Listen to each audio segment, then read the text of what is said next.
আপনি শুক্রবারে করে কেন আসেন তো? জিজ্ঞেস করেন আমার খবর মা, ঘর পুড়ে গেল বাপ, এই তো এই শকত মোল্লার মতন লোক সব মিডিয়া টিডিয়া দেখে কিচ্ছু দিল না।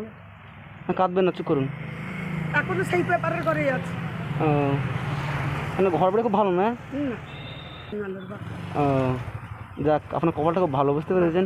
এই যে অনেক কষ্ট করে মানে ভিক্ষা করে ছেলেকে লেখাপড়া শিখিয়েছেন, এটাই অনেক। অনেক বাবা, অনেক শিখে। এটা কে করে বলুন তো? 3 মাস বয়স তখন ছেলের, এখন ছেলের 25-26 বছর বয়স বাপ। মানে 26 বছর আগে তোমার আপনার মারা গিয়েছে স্বামী? মরে গেছে। তার আগে থেকে আমি ভিক করতে চাইছি গিয়ে 35 বছর। স্বামী অকর্ম ছিল বাপ, কাজ করতে পারতো না। আচ্ছা, দমের কষ্ট ছিল, হাঁপাতো, ও কাজ করতে পারতো না, ঠিক করে করে খেয়ে।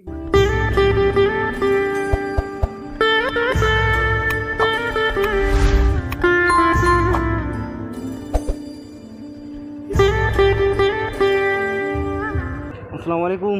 ওয়ালাইকুম সালাম রহমতুল্লাহ বারাকাতুহু। কেমন আছেন? আল্লাহ ভালো রেখেছে বাপ। ভালো আছেন? আল্লাহ। কোথায় গিয়েছিলেন? ভিক করতেছি বাপ। ভিক্ষা করছেন কেন? আপনার বাড়িতে কেউ নাই? বলছি আপনার বাড়িতে কেউ নাই? স্বামী নেই বাপ। আপনার স্বামী নাই? না, তো আপনার দুটো মেয়ে একটা ছেলে। ছেলে 3 মাস করে মরে গেছে, ছেলে এখন এই বিয়ে অনার্স করে 4-5 দিন হবে গেছে। ও, তো ছেলে বিয়ে করেছে? তো ছেলে আয় বায় কিছু করে না? হ্যাঁ ছেলে আয় করে না, কিছু কাজকাম করে না ছেলে? কি বলছো মানে? বলি আপনার ছেলে কিছু কাজকাম করে না? না। আপনি ভিক্ষা করে ছেলের বিয়ে অনার্স পাস করে করিয়েছেন? বাবারে বাবা, তাহলে তো বিশাল ব্যাপার। করেছি বাপ। ছেলে ভালোবাসে তো আপনার? প্রচুর ভালোবাসি, প্রচুর ভালোবাসে। প্রচুর মানে আপনি অনেক কষ্ট করে ছেলেকে লেখাপড়া শিখিয়েছেন। হ্যাঁ। বাড়ি কোথায় আপনার? আমার বাড়ি হচ্ছে ওই যে সনদ মণ্ডল এমপি ছিল, এমপির বাড়ি। আচ্ছা আচ্ছা, তো এক্ষুনি ওখানে কী করেছিলেন? পড়েছিল জড়ি কাগজ নাকি? ওই বোতল বাপ, ওই যে ও বোতল করে কী করবেন? আমার নাম মেয়ের ছেলেরা আসে, ওই বোতল মেয়ের ছেলেরা আসে, ওই রাজা পাপড় খায়, পয়সা দিতে হবে সবসময়। দুটো মেয়ে সব বিয়ে হয়ে গেছে? হ্যাঁ, একটা দমদম এয়ারপোর্ট, একটা ব্যাঙ্গালোর বাপ। ও যাক, আপনার কপালটা খুব ভালো, বুঝতে পেরেছেন। এই যে অনেক কষ্ট করে মানে ভিক্ষা করে ছেলেকে লেখাপড়া শিখিয়েছেন, এটাই অনেক। অনেক বাবা, অনেক শিখে। এটা কে করে বলুন তো? 3 মাস বয়স তখন ছেলের, এখন ছেলের 25-26 বছর বয়স বাপ। মানে 26 বছর আগে তোমার আপনার মারা গিয়েছে স্বামী? মরে গেছে। তার আগে থেকে আমি ভিক করতে চাইছি গিয়ে 35 বছর। স্বামী অকর্ম ছিল বাপ, কাজ করতে পারতো না। আচ্ছা, দমের কষ্ট ছিল, হাঁপাতো, ও কাজ করতে পারতো না, ঠিক করে করে খেয়ে মানে গত করে দিয়ে আর এই এখন। ও তো কিরকম ভিক্ষা হলো আজকের? কত হয়েছে?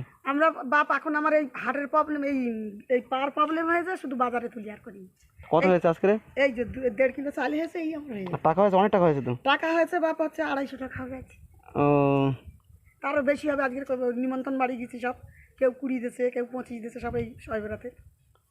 ও, আপনি কি এখানে আসেন তো প্রত্যেক সপ্তাহে? হ্যাঁ আচ্ছা ঠিক আছে, রোজার সময় আসলে পাবো তো? হ্যাঁ। ঠিক আছে, রোজার সময় এসে আমি আপনাকে শাড়ি দিয়ে দেবো, ঠিক আছে?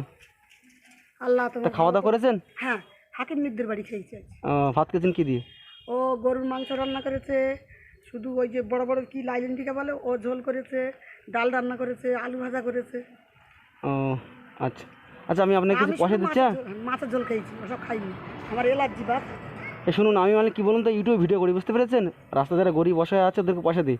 তো অনেকে পয়সা দিয়েছে, আমার কাছে এখন আর বেশি পয়সা নাই, আমি আপনাকে অল্প কিছু না দিচ্ছি, বাপ, ঠিক আছে? আমাদের দোয়া করবেন, ঠিক আছে? শুনেছো তাই এইকে ধন্যবাদ, কেউ জিজ্ঞেস করে না বাপ। ঠিক আছে, আমাদের দোয়া করবেন। ছাড়া কেউ জিজ্ঞেস করে না। আর রোজার সময় আমি এখানে আসবো, যদি দেখা হয় আপনাকে শাড়ি দিয়ে দেবো, ঠিক আছে? আচ্ছা, আপনি শুক্রবারে করে কেন আসেন তো? জিজ্ঞেস করে না আমার খবর বাপ। ঘর পুড়ে গেল বাপ, এই তো এই শকত মোল্লার মতন লোক সব মিডিয়া টিডিয়া দেখে কিচ্ছু দিল না। কাঁদবেন না, চুপ করুন। এখনো সেই পেপারের ঘরেই আছে। ও মানে ঘর বাড়ি খুব ভালো না? না, ওই জন্য ছেলের দেখাশোনা আস্তে আস্তে ঘর বাড়ি দেখে পছন্দ করে। আচ্ছা, চুপ করুন, কাঁদবেন না, কাঁদবেন না, আমি আপনাকে কিছু দিয়ে যাচ্ছি। অনার্স পড়লে তো কি হয়েছে, ঘর বাড়ি দেখে কেউ পছন্দ করে। ঠিক আছে, আমি আপনাকে কিছু দিয়ে যাচ্ছি, আর রোজার সময় আমি আসবো, আপনাদের দেখা পাই, তাহলে আমি ছোলা চিনি, আল্লাহ ভাগ্যে যদি হ্যাঁ থাকে হবে, ছোলা চিনি, আল্লাহর ইচ্ছা বাপ। ঠিক আছে, ছোলা চিনি কিনে দিয়ে যাবো আর শাড়ি দিয়ে যাবো, ঠিক আছে? তো দেখা হয় তো। হ্যাঁ, তো এখন কিছু পয়সা দিচ্ছে, আমার জন্য দোয়া করবেন, ঠিক আছে? ছেলে এসেছে বাবা, 4-5 দিন হয়ে গেছে। ও কোথায় পড়াশোনা করে? কোথায় ও পড়াশোনা করেছে নামখানা যে ওনার আশ্রম, ওখান থেকে পড়েছে। আচ্ছা আচ্ছা আচ্ছা ওরা ব্যাঙ্গালোরে চলে গেছিল, ব্যাঙ্গালোর থেকে এসেছে। আচ্ছা আচ্ছা, তাহলে আমি আপনাকে কিছু পয়সা দিই, হ্যাঁ? ওই এইরকম বয়স থেকে আমি ওকে দিয়েছিলাম ওনার আশ্রম। এটা রাখেন, আমার জন্য দোয়া করবেন, হ্যাঁ? আল্লাহ তোমার পূরণ করুক। আল্লাহ, আল্লাহ তুমি যে নিয়তে দিয়েছো, আল্লাহ তোমাকে আপদ বিপদে আল্লাহ সাহায্য করবে। ঘর বাড়ির অবস্থা ভালো না, ছেলে লেখাপড়া শিখলে কী হবে, ঘর বাড়ির অবস্থা ভালো না বলে কেউ দিতে পারছে না। আচ্ছা তাহলে যাই তাহলে, হ্যাঁ আপনি দোয়া করবেন, আর যদি রোজার সময় দেখা হয় তাহলে আবার আপনার সাথে কথা হবে, আর আপনাকে আমি একটা শাড়ি দিয়ে দেবো, ঠিক আছে? যান তাহলে, কি বলবেন?